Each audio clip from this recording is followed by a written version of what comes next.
كل الناس اكيد بتدور على ده ازالة اثار تصبغات، يا تفتيح البشرة، يا نضارة، يا عايزة تضيع الخطوط الرفيعة اللي موجودة مثلا في المناطق اللي حوالين الفم او حوالين العين.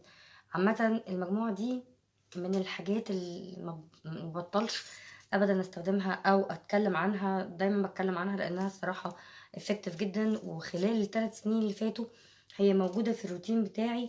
وخاصة السيرم بتاع فيتامين سي أكيد هي من الحاجات الافكتيف جدا اللي انا فعلا ما بستغناش عنها في الروتين بتاعي.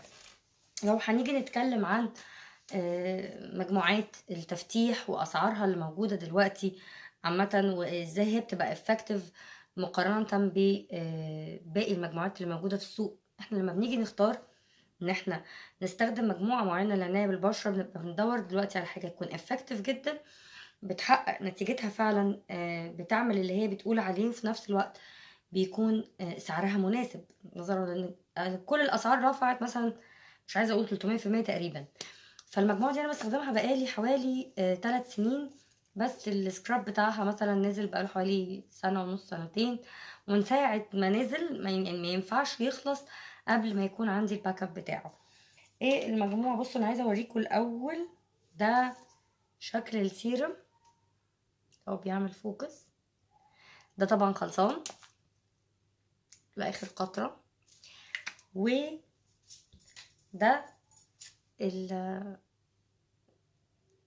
المليان منه.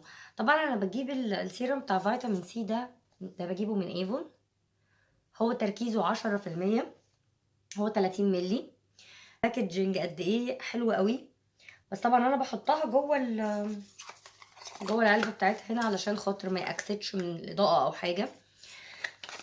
السيرم ده يعني باختلاف كل السيرامات بتاعت فيتامين سي والسيرم بتاع دكتور راشل او السيرامات بتاعت اوز او السيرم ده الوحيد اللي فيه مادة الاسكوربيك اسيد، ودي المادة الفعالة اللي احنا بنحتاجها فعلا من فيتامين سي علشان يحقق الحاجات اللي هو المفروض يعملها. طب هو احنا ليه بنستخدم فيتامين سي؟ وامتى بنستخدم فيتامين سي؟ احنا بنستخدم فيتامين سي علشان خاطر نفتح البشرة، علشان خاطر نشيل اثار الحبوب واثار التصبغات، وده بيبقى حسب تركيز فيتامين سي. يعني ده مثلا 10%، تركيزه مش عالي قوي، وعشان كده هو ممتاز لكل انواع البشرة، ما بيسببش تحسس، ما بيعملش مشاكل، ما بيعملش نتائج عكسية انك تبقي حاطاه عشان يعمل لك جلو ويفتح لك البشرة. ولو في عندك اي خطوط رفيعة بقى اللي هي حوالين منطقة العين أو حوالين منطقة الفم والأنف والحاجات دي، لما بتستخدميه طبعا باستمرار مرتين في اليوم، وهقولك ازاي تستخدميه مرتين في اليوم، ده بيساعد جدا، هتلاقي افكت رهيب. ممكن بس أول مرة تيجي تستخدميه أو حاجة يسبب لك نوع من أنواع الحرقان بسيط قوي، نظرا لأن المادة جديدة على البشرة، فبتحاول تتعود عليها، فبتعمل شوية حرقان بسيط قوي، لكن بعد كده خلاص تماما مش هتحسي بأي حاجة من الحاجات دي. السيرم ده الوحيد اللي فيه المادة بتاعت الاسكوربيك اسيد، وعشان كده هو فعال جدا في اثار الحبوب وفي التصبغات. هحاول احط لكم صور كده، لان بشرتي كانت متدمره الفتره اللي فاتت، وكان من ضمن الروتين اللي انا ماشيه عليه كان السيرم بتاع فيتامين سي ده من ايفون. ده انا بحطه الصبح وبحطه احيانا بالليل لو مش بستخدم حاجه في الروتين بالليل. يعني بيتحط حتى وانتي نازله في الشمس، مفيش اي مشكله خالص لو تحطي السان بلوك بتاعك، او بتستخدمي الداي كريم في نسبه من السان بلوك، وليكن اللي هي بتبقى 30 اس بي اف. ده موجود عندي في كريم النهار في مجموعات انيو، انا عامله عنه ريل على هتلاقوه على انستجرام، وهتلاقوه كمان على الشانل هنا.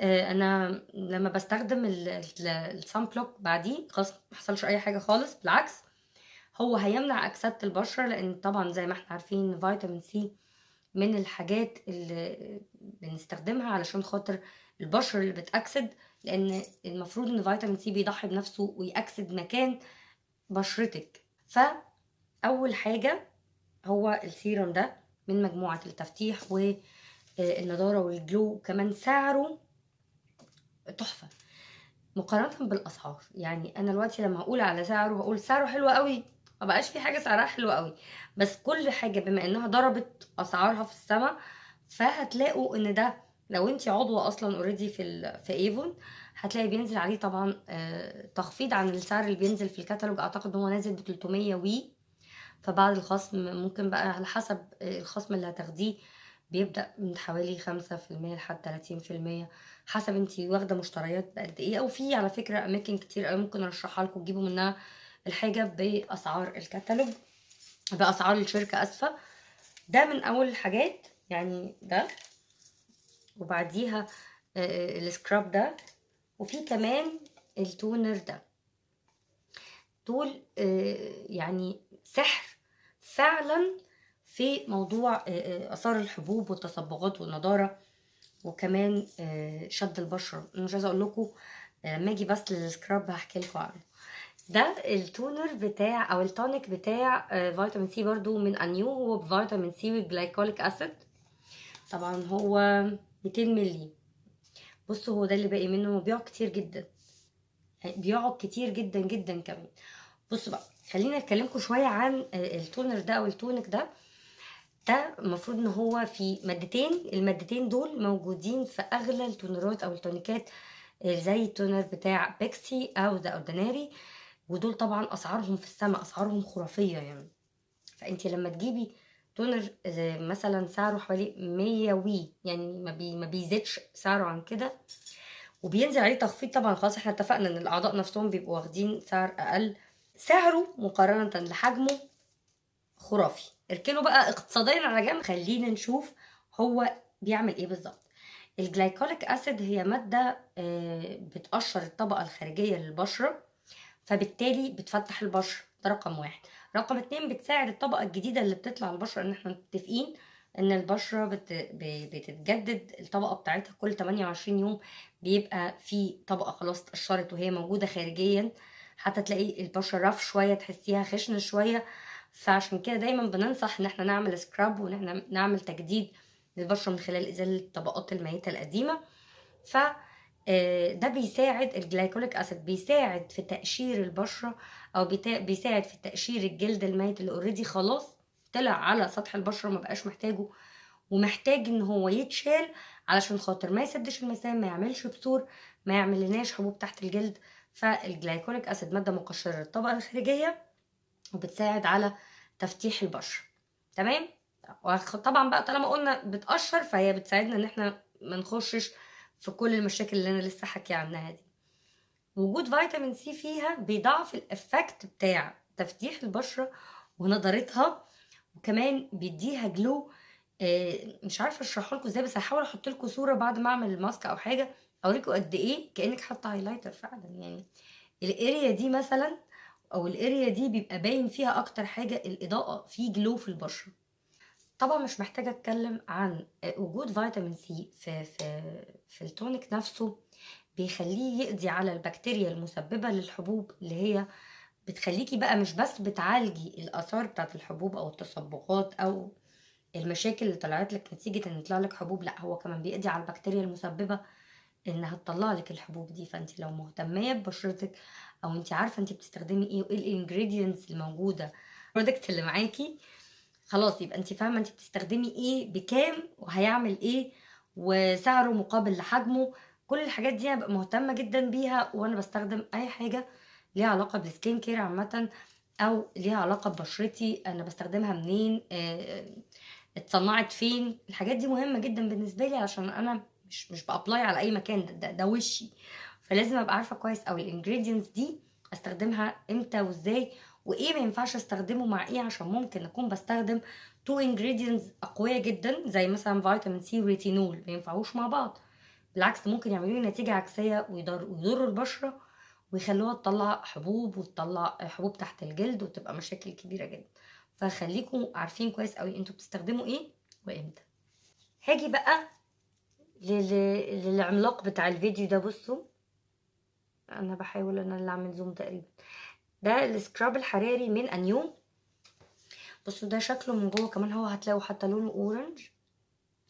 السكراب ده بقى خليني احكي لكم فكرته ايه. هو طبعا سكراب مقشر فيتامين سي من اللاين بتاع انيو. اللاين بتاع انيو ده انا شبعت كلام. لو الشركه بتدفع لي مقابل الكلام اللي بتكلمه على اللاين بتاع انيو ده، يعني مش هبقى بتكلم كده. السكراب ده من ساعة ما طلع وهو اختراع عالمي، عالمي حرفيا.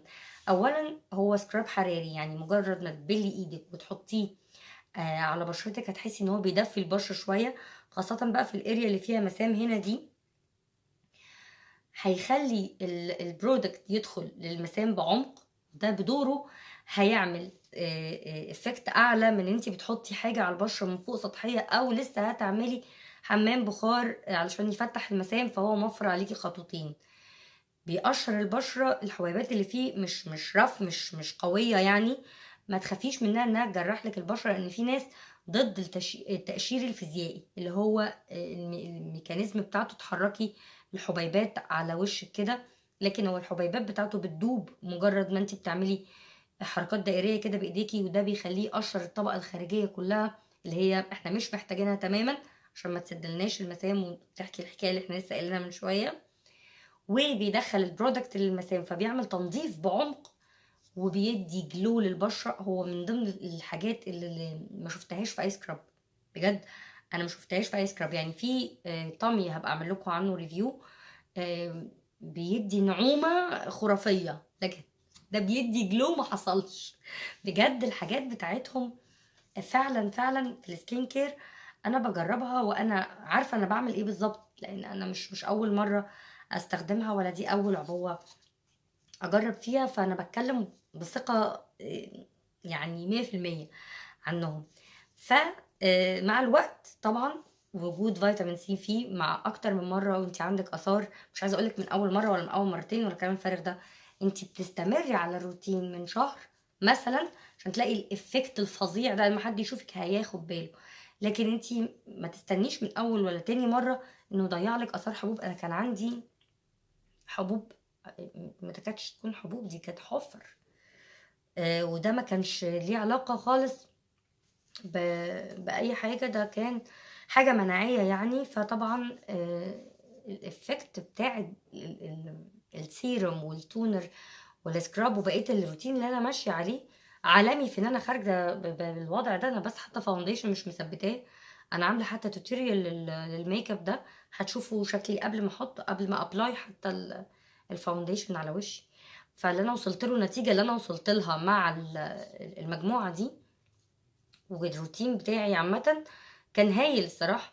فالسكراب ده موفر عليكي 3 خطوات: البخار لان هو اوريدي بيفتح المسام، وجود فيتامين سي فيه بيعمل نضارة وبيقشر البشرة، بيدي جلو، البشرة بتبقى ناعمة جدا جدا، بس ضروري ترطبي بعديها لان البشرة بتبقى مشدودة شدة فظيعة.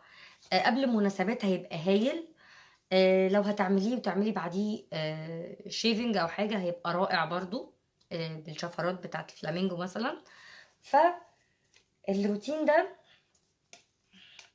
يعني ذا بيست فعلا لاي حد عايز يفتح بشرته، عايز يشوف فرق بقى قبل وبعد. صوري كده قبل وبعد، قبل ما تستخدمي المجموعه وبعدها هتلاقي افكت هايل. فانا بريكومند جدا جدا جدا، جربوها كده وقولوا لي، واللي جربها يقول لي في الكومنت لو شايفين الفيديو اللي جرب اي حاجه من المنتجات دي يقول لي. النيو ده عليه هتلاقوا عليه ريفيوز حلوه قوي، بس الناس اللي جربت وكملت هي اكتر ناس حست بالافكت ده وفعلا مستمرين ومكملين.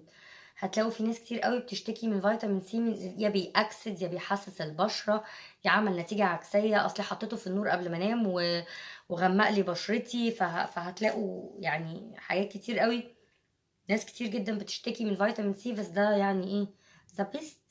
جربوهم وقولوا لي ايه رايكم في الكومنتات. بس كده، ده كان ريفيو النهارده، اشوفكم فيديو جديد، باي باي.